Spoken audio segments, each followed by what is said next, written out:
మనుగడ కోటి అలలుగా పొంగు వరదల వేగాన పడిలేచు అలలకు తీపి కలలకు లేని అలసట నీకేలా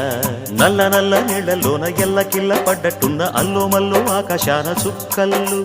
అమ్మాయంటి ద్రావిల్లమ్మ అబ్బాయంటి సూర్యుడమ్మ ఇంటి దీపాలవ్వాలంట దిక్కులు ఎవరికి వారే యమునకు నీరే రేవు నీరు నావదంట నావతోడు రేవుదంట పంచుకుంటే గోరువంక వాలగానే గోపురానికి స్వరాల గణగణ గంటలే మోగనేలా గోపబాలుడొచ్చినాక గోకులానికి పెదాల కిలకిల పువ్వులే పుట్ట